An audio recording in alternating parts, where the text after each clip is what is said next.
The world was steady, unchanging, uncertain. For centuries, people believed the Earth sat unmoved at the center of the universe, with the heavens and stars rotating around it in perfect circles. This was the system handed down by the ancients, Ptolemy and Aristotle, whose geocentric worldview was deeply embedded in religious and philosophical beliefs. But in the small town of Toru, in 1473, a boy was born who would challenge this age-old vision and lay the foundation for a revolution in human thought. His name was Nicolaus Copernicus. From his earliest days, Copernicus was captivated by the night sky. His mother, a devout woman of her time, recited traditional tales about the heavens, which she called God's handiwork. Yet to young Nicolaus, each star seemed to hold secrets beyond these stories, secrets that begged to be understood. He often stood outside, peering up in wonder, questioning the order and purpose of the lights above. By the time he was a young man, he had an insatiable thirst for knowledge. In 1491, Copernicus entered the University of Krakow, where he was introduced to mathematics, astronomy, and the works of the Greek philosophers. The ideas intrigued him, but left him dissatisfied. The celestial sphere model, with Earth at the center, was imperfect and complex, relying on epicycles, imaginary circles within circles, to account for the observed movement of the planets. Something about it felt off, yet questioning it outright was almost unthinkable. Such was the power of tradition, which, in Copernicus's time, was inextricably tied to the authority of the Church. In 1496, Copernicus traveled to Italy, where he continued his studies at the University of Bologna. It was there that he met Domenico Maria Volvara, a renowned astronomer who became both mentor and friend. Together, they observed the stars from the rooftop of Novara's home. Copernicus began to take his own measurements, tracking celestial bodies with a passion and precision that astounded his peers. He grew convinced that the universe was more elegant than Ptolemy's model suggested. The idea began to take root in his mind. What if it was not the Earth, but the Sun that lay at the center of the universe? The concept was radical, almost heretical, but it made sense mathematically and simplified the system. Yet this simple shift upended the whole worldview of his time. In the geocentric model, the Earth's central position reinforced the idea that humanity was the focus of God's creation, and any alteration of this would not only change science, but also challenge the Church's interpretation of Scripture. Nonetheless, Copernicus was determined. Over years of solitary study and quiet reflection, he worked on developing this new model.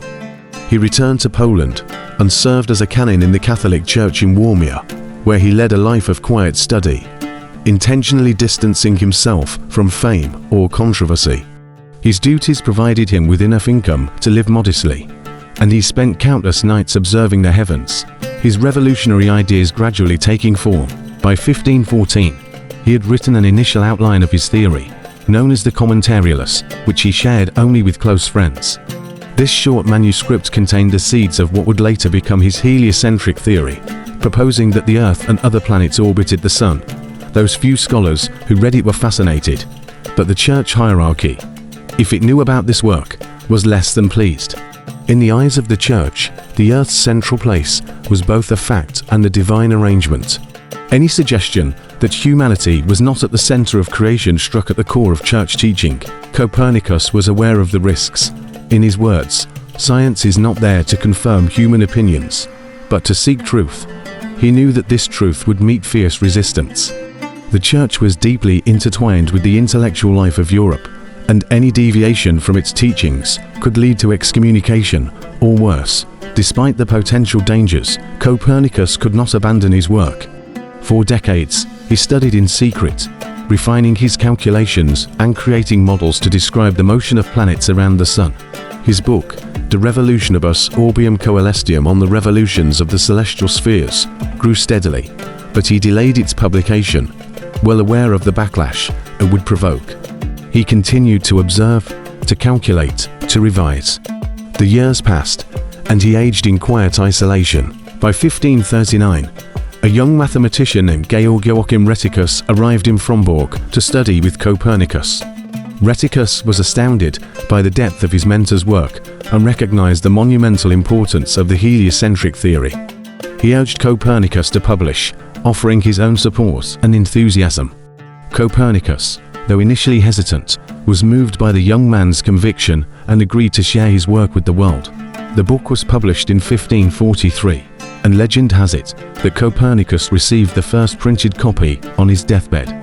Though he did not live to see its impact, the repercussions were enormous. The Church, appalled by the heliocentric theory, swiftly condemned the work. For centuries, its interpretation of the cosmos had given humanity a place at the very heart of creation. Now, Copernicus's work implied that Earth was merely one of many planets circling the Sun.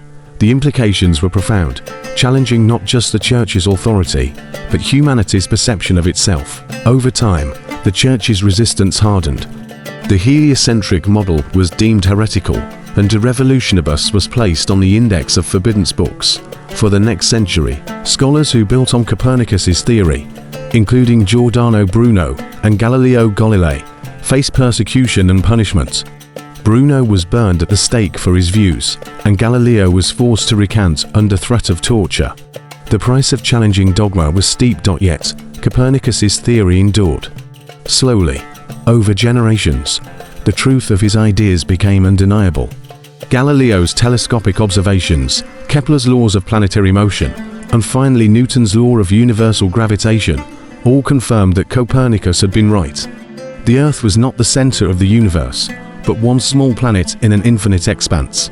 His work opened the door for modern science, setting in motion the shift from medieval to modern thought. Today, Nicolaus Copernicus stands as a symbol of courage and intellectual honesty. His legacy teaches us that the pursuit of truth requires questioning even the deepest beliefs, no matter how ingrained or revered. In a world where knowledge was dictated by authority, he dared to look beyond and see with his own eyes. For the modern world, Copernicus's life is a testament to resilience in the face of dogma, and a reminder that the path to understanding often lies in challenging the familiar. As he wrote, "Science is not there to confirm human opinions, but to seek truth." His words continue to inspire those who strive to see beyond the surface, who seek to understand, and who dare to challenge the boundaries of what is known.